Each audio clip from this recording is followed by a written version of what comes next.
There are stories whispered in the valleys of the Himalayas, tales that crawl out of the freezing mists and cling to the icy mountain passes. Stories of something ancient, something other. And if you listen closely enough, past the howling wind and the icy cracking, you might hear a sound that freezes your blood.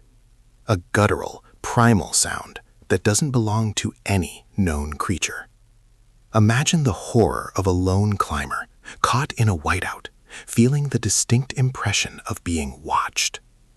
Not by an animal, but by an intelligence, a patient, predatory intelligence. Now, picture this. In remote villages, separated by impossible peaks and vast distances, the descriptions of this unseen entity are eerily, terrifyingly consistent. The same towering height, the same shaggy, dark fur, the same unsettling, deliberate gait. How could people who have never met, who share no common language beyond the mountain itself, describe the same phantom? What links these disparate, isolated communities in a shared terror? If it's not real, why do the stories match across valleys? Why do the warnings echo from generation to generation? By the end of this episode, you won't just hear about the legend of the Yeti. You'll understand why some secrets are best left buried in the snow, and why the highest mountains truly do keep their secrets, and why perhaps they should. Welcome to the Unveiled Darkness podcast. I'm your host, and if you're new here, this is the place where we go deep into the stories that don't quite add up, the cases that got buried, the legends that refused to die, and the darkness that keeps finding its way back to the surface. If that sounds like your kind of night, hit subscribe and make yourself comfortable. We're just getting started. Now, where were we? The Himalayas, a place of breathtaking beauty, yes, but also a place of brutal, indifferent power. It is the roof of the world, where jagged peaks scrape against the sky, where the air is thin and sharp, and where life hangs by a thread. This is a landscape that demands respect, demands humility, and demands silence. For centuries, maybe millennia, the indigenous peoples of this region, the Sherpas, the Tibetans, the Bhujias, have lived alongside these towering giants. They've learned to read the moods of the mountains, to survive its sudden blizzards, its hidden crevasses. But they've also learned something else. They've learned to fear what hides within its shadow. They speak of a creature, a wild man of the snows. They call it the Yeti, the Métis, the Kangmi, a beast that walks upright, shrouded in thick fur, with an immense strength that defies imagination. It is not an animal they hunt. It is an entity they avoid, an entity they appease with offerings, even in hushed whispers. This isn't just a campfire tale for them. It's a profound, deeply ingrained part of their worldview. It's woven into the fabric of their lives, their rituals, their warnings to children not to wander too far into the high passes. For the longest time, the outside world dismissed these stories, quaint folklore, superstitious ramblings of isolated villagers, the product of altitude sickness or misidentification. But then, Western explorers began to arrive, driven by a thirst for conquest, for scientific discovery, for the thrill of the unknown. And they started finding things that didn't fit neatly into the scientific lexicon. One of the earliest and most intriguing pieces of evidence was the so-called Yeti scalp. For centuries, a monastery in Pangboche in Nepal displayed what was believed to be the scalp of a Yeti. It was a dark, conical cap of matted reddish-black hair. It looked ancient, primal. To the villagers, it was irrefutable proof. To the first Westerners who saw it, it was a curiosity, perhaps a clever hoax. In 1954, a famous British expedition led by Peter Byrne sought to bring back definitive proof. They photographed the scalp, took samples. Later analyses would declare it a fake, crafted from the skin of a serow, a goat antelope. But even then, the belief persisted in the villages. They would say, "You didn't see the real one. The real ones are hidden." But how could a creature of such immense size, described with such consistency, remain completely undiscovered in the modern age? This was a world that was being mapped, cataloged, brought into the light. Yet, the Yeti continued to haunt the fringes, a shadow in the age of discovery. This question of how something so large could be so elusive would become the beating heart of the legend. It suggests not just a hidden animal, but a creature with an almost supernatural ability to disappear. Think about the sheer scale of the Himalayas. Mountains so vast, valleys so deep, some have never been trodden by human feet. Temperatures so extreme, conditions so harsh that only the most resilient life forms can survive. This isn't just a place, it's an entire world unto itself, holding secrets we can only begin to fathom. And the yeti, if it exists, is a part of that untamed, terrifying world. The first warning signs. The real surge of modern interest and creeping dread began in 1951. It was then that the legendary mountaineer Eric Shipton, while on a reconnaissance mission to find a new route up Mount Everest, stumbled upon something truly extraordinary. Shipton, a meticulous observer and a man not prone to sensationalism, was traversing the Menlung Glacier. There, imprinted clearly in the snow, was a line of gigantic footprints. Not bear prints, not human prints, but something distinctly different. They were broad, flat, and unmistakably bipedal.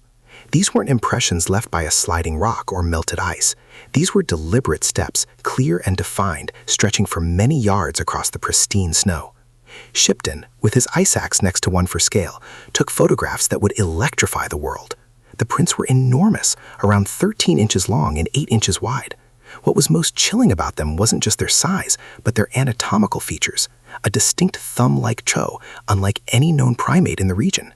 The stride suggested a powerful, upright creature. Shipton himself, a man of science and expedition, simply stated, "I could not explain them." His photographs became the most compelling physical evidence for the Yeti's existence. They weren't blurry sightings or ancient myths. They were concrete, visual proof of something large and unknown moving across the highest snowfields. But the footprints weren't the only warning signs. As more expeditions ventured into the remotest parts of the Himalayas, the local accounts became harder to dismiss.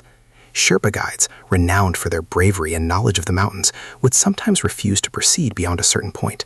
Their eyes would betray a fear far deeper than any fear of avalanches or blizzards. They spoke of high-altitude villages where livestock went missing, not just snatched by snow leopards, but dragged away, leaving trails of struggle that ended abruptly at a tree line. They spoke of strange, acrid smells carried on the wind, a smell of wet fur and something wild, something profoundly unsettling. There were reports from climbers of sudden, unexplained rockfalls, not caused by meltwater or earthquakes, but seemingly dislodged from above, as if by a large, unseen hand. Or the feeling of something watching them from the shadows of a cave entrance, a prickling sensation on the back of the neck that made them pull back, suddenly unwilling to explore further. One particularly chilling account came from a local hunter in the Rollwalling Valley. He described tracking a magnificent snow leopard, only to find its carcass later, torn apart with a ferocity that defied belief. But it wasn't the work of another leopard or a bear. The hunter insisted the wounds were too precise, too brutal, leaving a signature of raw power that he had never witnessed before. And nearby, in the soft earth, he found a solitary, massive footprint, almost identical to those photographed by Shipton. This wasn't just a physical presence, it was a psychological one. The consistent descriptions from remote villagers, often unaware of each other's specific accounts, began to form a mosaic of terror. They spoke of the creature's immense strength, its shyness, its uncanny ability to navigate the treacherous terrain with silent grace, but also its potential for aggression if provoked, or if its territory was encroached upon. What makes these local accounts so consistent, even across different language groups and remote regions? If it's a hallucination, why is it the same hallucination? This isn't just about an unidentified animal anymore. This is about a shared experience, a collective dread that transcends cultural barriers and demands a more profound explanation. The mountains were giving their warnings. We just weren't listening hard enough. Going deeper. The stories and the footprints began to galvanize a new wave of scientific inquiry and outright obsession. The concept of the abominable snowman, a sensationalized term coined by Western journalists from a mistranslation of Meto Kongmi, or man-bear-snowman, captured the global imagination. But for those on the ground, the reality felt far less sensational and far more terrifying. One of the most prominent figures to engage with the Yeti mystery was the legendary mountaineer Reinhold Messner, the first man to climb all 14 of the world's 8,000-meter peaks.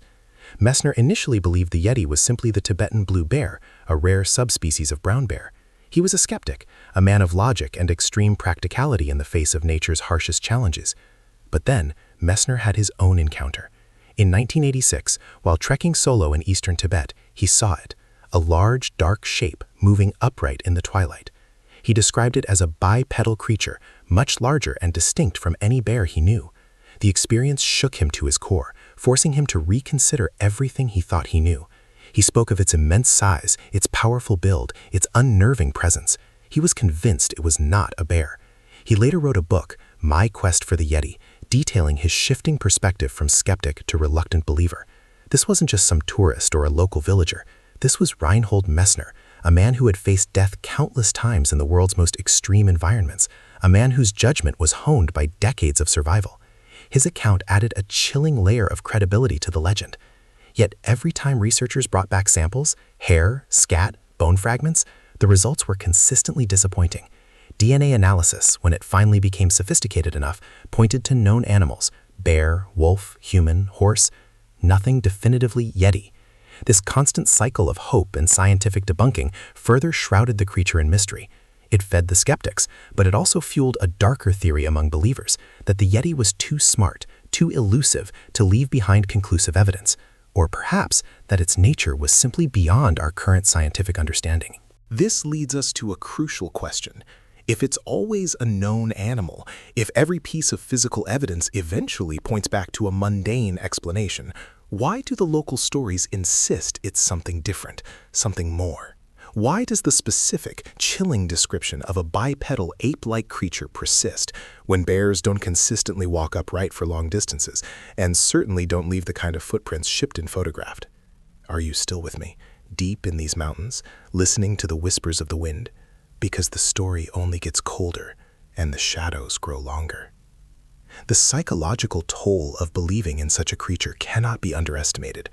Imagine growing up in a place where the mountains aren't just beautiful, but also hold a silent, unseen predator. It shapes how you move, how you speak, how you view the wilderness. This isn't just a cultural artifact, it's a living, breathing fear. A fear that manifests in warnings, in protective rituals, in unspoken rules of how to behave when you venture too high, too far into its domain. The search for the Yeti became a microcosm of humanity's desire to categorize, to understand, to conquer the unknown. But the mountains, vast and indifferent, refused to yield their secrets easily. They allowed glimpses, left tantalizing clues, but always pulled back into the shadows before definitive proof could be obtained.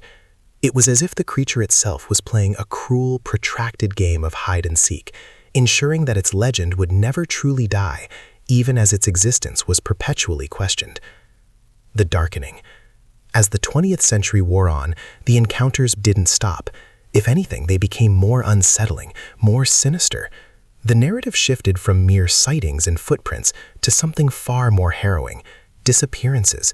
People vanishing without a trace in the treacherous high-altitude regions. Not just inexperienced tourists, but seasoned trekkers, skilled mountaineers, even local guides. The mountains, of course, are inherently dangerous. Avalanches, falls, hypothermia, these are common perils. But some disappearances defied conventional explanation. A tent found ripped open, but nothing stolen. A backpack abandoned, its contents scattered, as if in a violent struggle. Yet no body, no blood, no discernible animal attack. One account, shared in hushed tones among climbers, tells of a small team of 3 attempting an unclimbed peak in the Khumbu region. They were experienced, well-equipped. One morning, the lead climber, a man named Tashi, went ahead to scout a difficult section. He was in radio contact with his teammates. Suddenly, his calm, professional voice changed. "I see something," he whispered, his breath ragged. "Tall, dark, moving on 2 legs. Huge. Oh God, it's looking at me." Then, silence. Not a cutout, not static, but an abrupt, dead silence. His teammates tried to call back, to no avail. They waited, terrified, for hours. When they finally mustered the courage to follow his last known position, they found nothing. No body, no tracks, no sign of a struggle. Just pristine snow and the terrifying, deafening silence of the mountain. Tashi was simply gone. What happened to Tashi? Was it an extreme psychological break, an unrecorded avalanche? Or was it the very thing he described, a silent, ancient predator that finally decided to reveal itself just before it took him. This question, this terrifying uncertainty, began to seep into the very psyche of those who dared to venture into the higher altitudes. Here's what we know so far. A creature of legend, described with chilling consistency across disparate cultures. Physical evidence like Shipton's footprints that defy easy scientific explanation. Unsettling encounters, even by seasoned professionals like Messner. And now, a growing number of inexplicable disappearances that hint at something far more sinister than mere folklore. The mountains, it seemed, weren't just hiding a creature. They were protecting it. Or perhaps it was protecting its domain from us. The dread grew not just from the potential existence of the Yeti, but from the realization of humanity's sheer insignificance in these vast, untamed lands. We build our camps, we use our technology, we bring our maps and our expertise, but the mountains hold a power that utterly dwarfs us. And within that power, within those impenetrable shadows, something waits, something that moves with an intelligence that mocks our scientific classifications, a patience that outlasts our fleeting expeditions. The stories of the Yeti began to shift from mere curiosities to genuine warnings, echoing the ancient wisdom of the indigenous people. They weren't just telling tales, they were sharing a truth about the untamed primal forces that still held sway in the forgotten corners of the world. And if we ignored those warnings, the mountain had a way of collecting its due. The peak horror. Imagine this scenario. You are a solitary trekker, not an experienced mountaineer, but someone seeking spiritual solitude, a challenge of endurance. You've chosen a less traveled route, high in the Langtang region, a remote valley nestled close to the Tibetan border. The air is impossibly thin, each breath a conscious effort. The only sounds are the whistling wind and the crunch of snow under your boots. It's late afternoon. The sun, already low, casts long, distorted shadows that stretch like grasping fingers across the endless white. You're searching for a sheltered spot to pitch your tent before the full darkness descends, bringing with it the true, bone-chilling cold of the Himalayan night. As you round a particularly jagged outcrop of rock, you stop dead. Your heart lurches, not from exertion, but from an instant, overwhelming sense of wrongness. The air itself feels different here, heavier, older, and then you smell it. A rank, musky odor, like damp fur, old sweat, and something else. Something primal and wild, a smell that triggers an instinctual alarm deep within your reptilian brain. Your eyes scan the landscape, desperately trying to pinpoint the source. There's a narrow crevice between two enormous boulders, too small for a bear, too dark to see clearly. But you feel it, the intense, unblinking focus of an invisible gaze. The feeling is so powerful, it's almost a physical pressure on your chest. You fumble for your headlamp, your fingers clumsy with fear and cold. You swing the beam towards the crevice. For a split second, a fraction of a breath, you see it. Two eyes, reflecting red in the beam. Not the glistening, innocent eyes of a deer or a mountain goat. These are intelligent eyes, ancient eyes. Eyes that hold not just wildness, but a profound, almost human malevolence. Before your brain can fully register the towering, shaggy form that dimly outlines itself in the darkness behind those eyes, it moves, not with a roar, not with a charge, but with a terrifying, unnerving speed and silence. It withdraws deeper into the crevice, as if melting into the rock itself. But then, a sound, not from the crevice, but from above you, echoing down the sheer rock face. A low, guttural chuff, a sound like heavy stone grinding against heavy stone, followed by a series of deliberate, heavy thuds, as if something impossibly large is moving up the vertical cliff face with casual ease. You look up, your neck craning, your breath catching in your throat, but you feel it. The vibration of those thuds traveling through the rock, through the snow, straight into your bones. The air is colder now, the silence deeper. The only sound is your own ragged breathing and the frantic pounding of your heart. You don't stay. You don't try to investigate. Every instinct screams at you to run. You turn, scrambling back the way you came, slipping and stumbling in the deepening snow. You don't look back.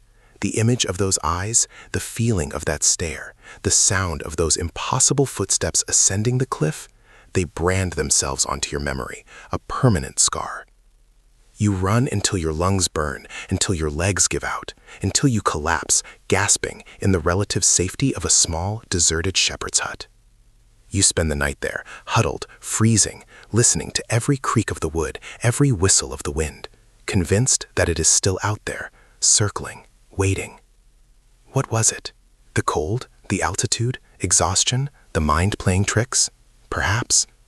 But the smell, the red eyes, the impossible ascent of the cliff face, and the absolute primal terror that gripped you, these aren't easily dismissed. This wasn't just a hallucination. This was an encounter with something ancient, something that commanded a terrifying presence, something that understood the mountains in a way no human ever could. And it had found you. This moment of peak horror isn't about definitive proof.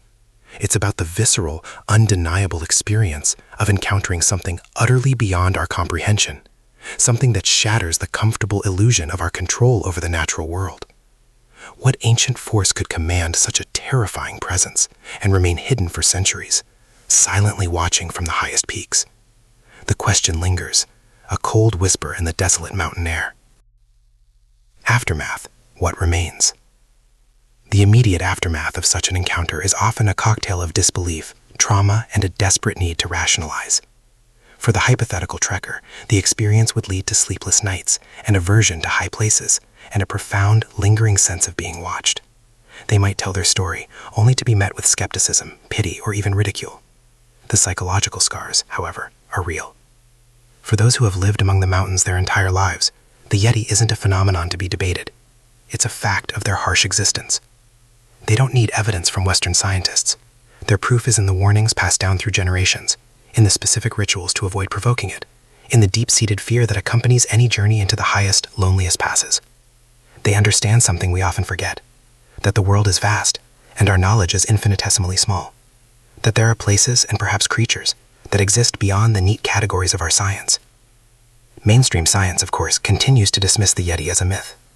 Every new purported piece of evidence, a hair sample, a blurry photo, a cast of a footprint, is subjected to intense scrutiny and almost invariably explained away. The Yeti hair samples from expeditions often turn out to be bear, goat, or even human. The photographs are blurry, indistinct. The footprints are attributed to melting snow distorting known animal tracks. And yet the legend persists. Like a stubborn weed growing through solid rock, it refuses to die. Why? Because the explanations, while logical, often don't fully account for the profound consistency of the accounts or the sheer terror they instill. They explain away individual pieces, but fail to explain the mosaic. Here's what we know so far. We've explored the myths that speak of an ancient, terrifying entity. We've seen the baffling physical evidence, like Eric Shipton's iconic footprints, that defy easy classification.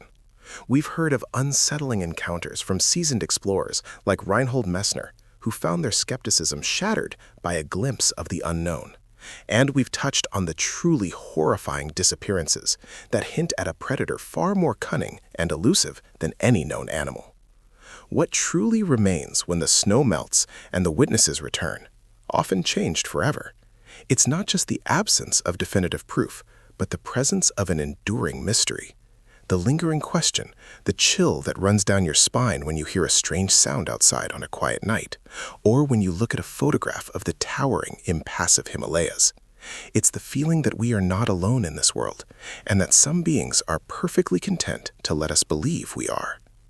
The mountains have their own memory, their own ancient rhythm, and in those rhythms, perhaps, something truly old moves. Something that has watched humanity come and go, build and destroy, and yet has remained untouched, unseen, a silent guardian of the world's highest, most inhospitable sanctuaries. The Yeti, if it exists, is a testament to the fact that even in our modern mapped and cataloged world, there are still true wildernesses, and in those wildernesses, there are still monsters. And sometimes, those monsters watch back. Verdict: the lingering question. So, what is the verdict on the Yeti? Is it a myth, A misidentification? A collective hallucination born of altitude and isolation? Or is it something real, something flesh and blood, an undiscovered hominid or primate, cunningly evading our every attempt at capture or definitive proof?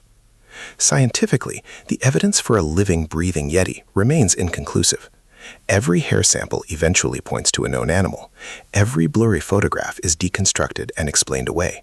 The expeditions, though well-funded and equipped, return empty-handed, or with only tantalizing, debatable clues. From a strict scientific standpoint, the yeti, as a physical entity, does not exist. But then we have to grapple with the other evidence, the consistent stories that span generations and cultures, across regions isolated from each other by the world's most formidable mountain range, the sheer terror in the eyes of hardened Sherpas, the specific non-bear-like footprints, the first-hand accounts from individuals whose credibility should not be so easily dismissed. What if the question isn't whether the yeti is a biological entity, but whether it is a real entity in another sense? What if it's a manifestation of the mountain itself, a primal force, a guardian spirit, or even a psychic echo of humanity's deepest fears of the wild, made manifest by the extreme conditions and ancient beliefs? This is where the creeping dread truly sets in. Because if the yeti isn't a physical animal, then what is it that leaves footprints, emits a musky smell, causes fear, and makes people disappear? The lack of a conventional explanation for these phenomena becomes even more terrifying than the thought of a hidden ape. It suggests a mystery far deeper, far more unsettling than a mere cryptid. And so we return to our opening question, the one that whispers through the cold mountain air. If it's not real, why do these stories match across valleys, across generations, if there's nothing there? What if your real horror isn't what the yeti is, but that it remains unseen, a silent guardian of the world's highest peaks, a warning we refuse to heed? Perhaps the yeti isn't just an animal. Perhaps it's the very embodiment of the mountain's untamed power, its ancient, indifferent will. A symbol of everything we cannot control, cannot conquer, and cannot fully understand. And in its continued elusiveness, it reminds us that despite all our advancements, there are still profound, terrifying secrets lurking in the deepest, highest, most forgotten corners of our world. Is the yeti a real animal, a spiritual entity, or a manifestation of humanity's primal fear of the wild? And does it even matter which it is, if the fear is real and the disappearances continue? The mountains keep their secrets, and maybe, just maybe, some secrets are meant to stay that way. CTA plus sign-off. The story of the yeti is a testament to the enduring power of the unknown. It reminds us that even in an age of satellites and DNA sequencing, there are still vast, terrifying gaps in our understanding of the world. What do you think lurks in the highest peaks? Have you heard similar local legends of guardians or monsters in your own region? Share your thoughts and stories in the comments below. If you felt that chill run down your spine, if you found yourself peering into the shadows, then you're exactly where you're meant to be. Make sure to hit that subscribe button and ring the notification bell so you don't miss our next deep dive into the unveiled darkness. Next time, we'll be exploring the chilling tales of phantom hitchhikers and the roads that lead nowhere. Until then, keep an eye on the shadows. You never know what's watching. Good night.